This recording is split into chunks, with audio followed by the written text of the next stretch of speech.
My name is Robin Carvajal, and I'm the Dean of the Allied Health Program for San Diego Continuing Education.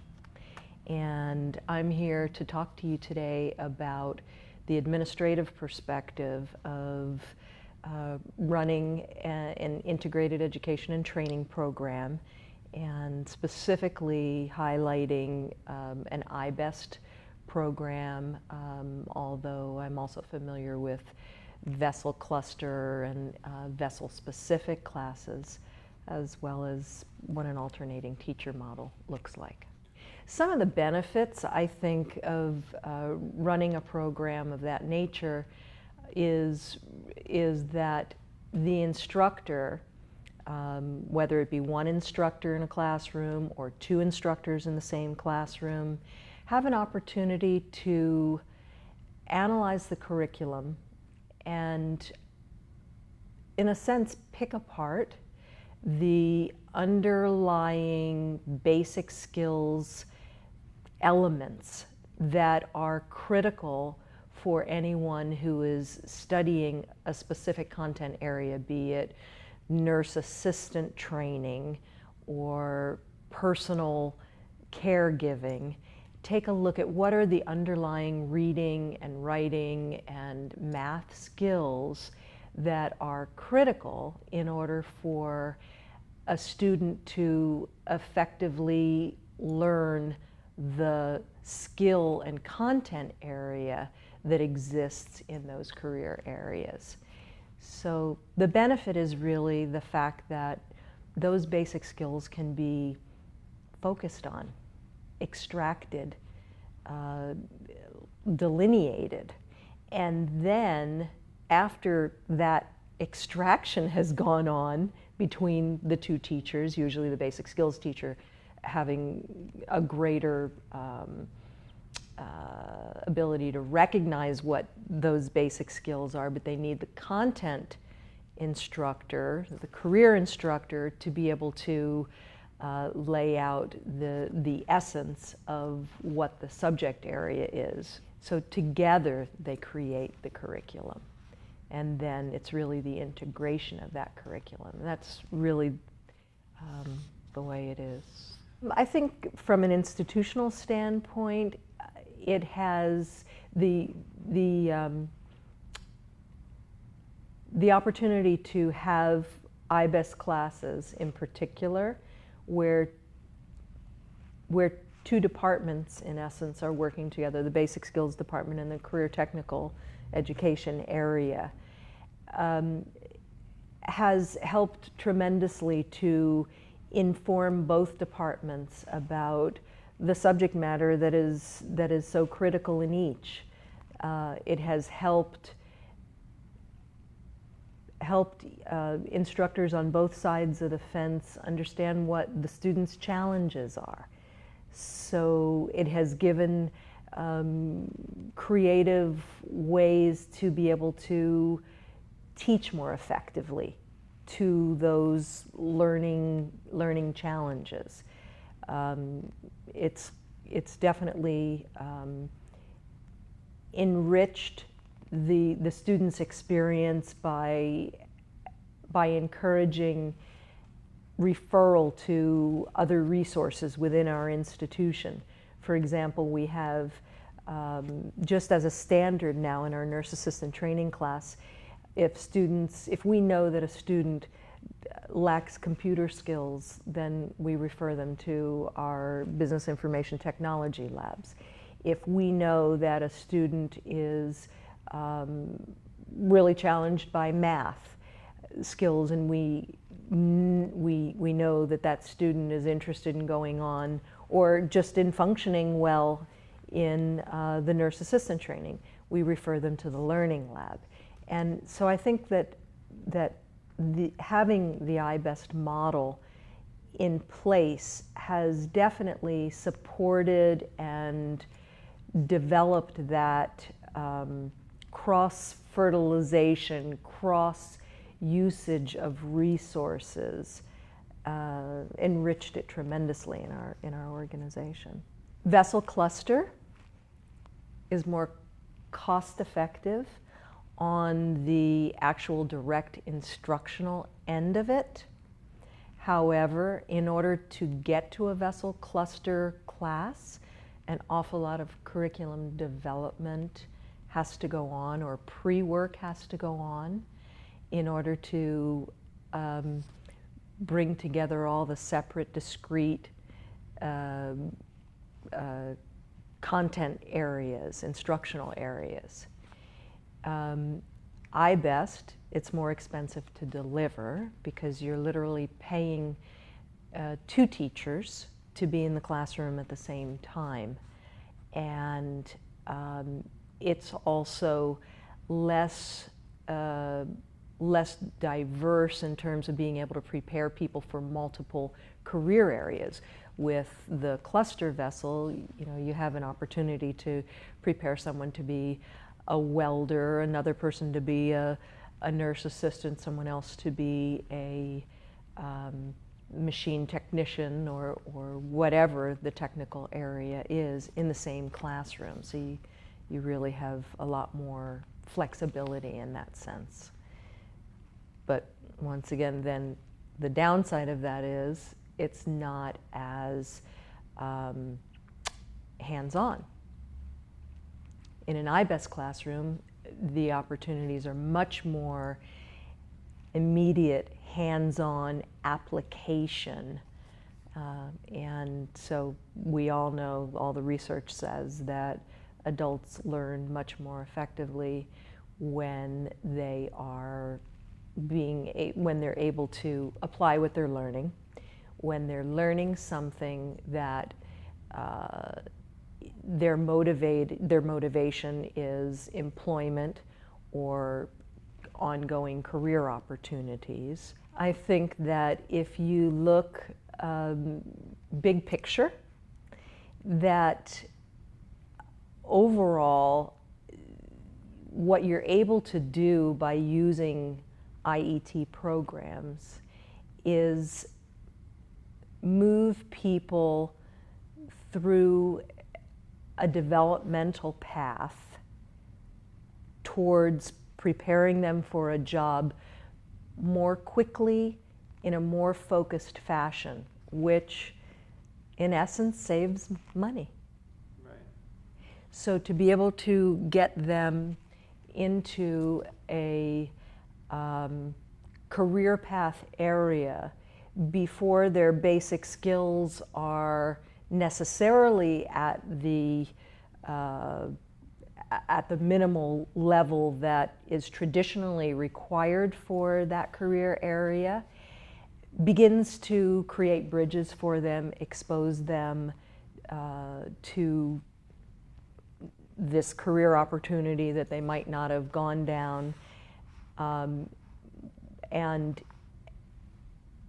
motivates them to learn the basic skills more quickly, more effectively, to apply by applying them, shortcuts the process in many ways. So the overall enrollment for San Diego Continuing Education is about 85,000 currently, students per year. In reference to the Allied Health Program, where we did an iBest model, and the ESL program, where we're currently doing an iBest model with a vessel for personal care assistant, and also the welding program.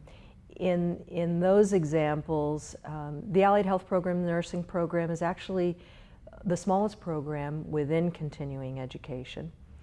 It actually is only a total of, we graduate a little over 200 students per academic year. Within that, that's 7 classes. 1 class per year for a number of years was offered through the iBest model.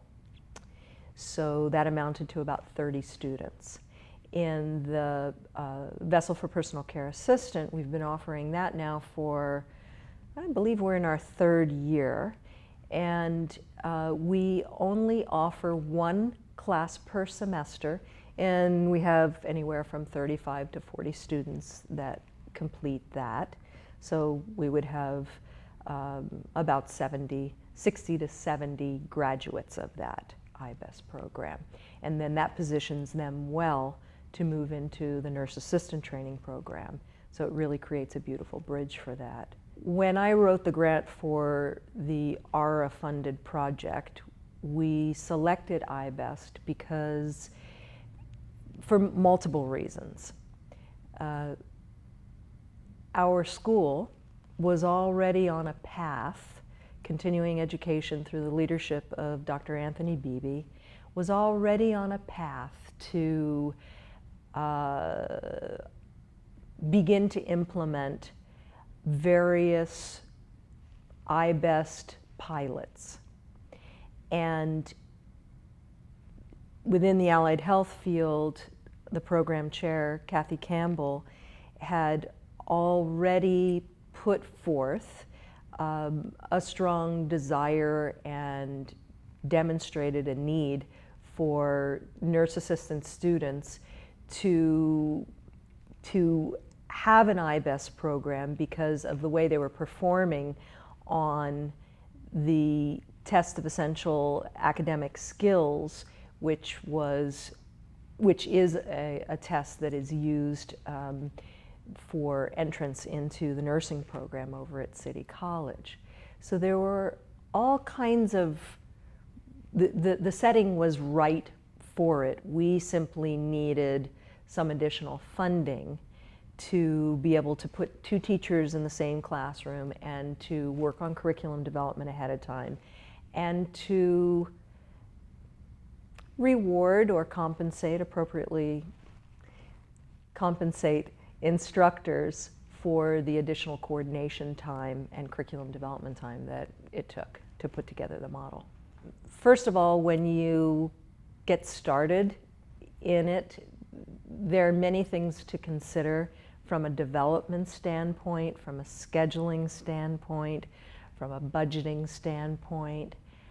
One of the things that admin, I think when admin does their job well, they provide appropriate level of support for the teachers to connect, to coordinate, to brainstorm, to work together, to put together a team to be able to address coming up with a curriculum that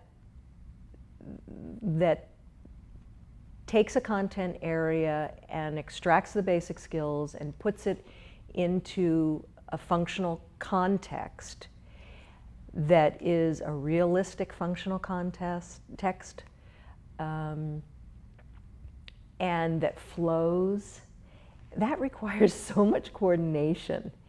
And so from an administrative perspective, being able to allocate some additional hours for instructors to meet is really critical. Understanding about how to do the scheduling, really consulting the instructors, choosing appropriate instructors is a critical element. They have to work well together. They have to understand the value in the model. They have to be able to understand the benefits. They also have to be able to, of course, communicate and coordinate, take cues from each other. It's a delicate dance in order to be done correctly. I think the most immediate way to track successes actually works for both, and that is transition. Where do the students transition to in either? So in a cluster vessel, you want to see them transition. If it's not a complete program unto itself that then results in a job certificate, then there's going to have to be a pathway, and that transition into a career technical area class is one of the significant ways to track it. There are some cluster classes, cluster vessel classes that would prepare individuals for lower level jobs that don't necessarily require a job certificate, that don't require a state certification. For example, personal caregiver is one of those. And in that situation, many students go on to employment. And so not only transitioning to the nurse assistant training class for the vessel for personal care assistants, but also tracking the transition into employment is a great way to see how successful the program is being.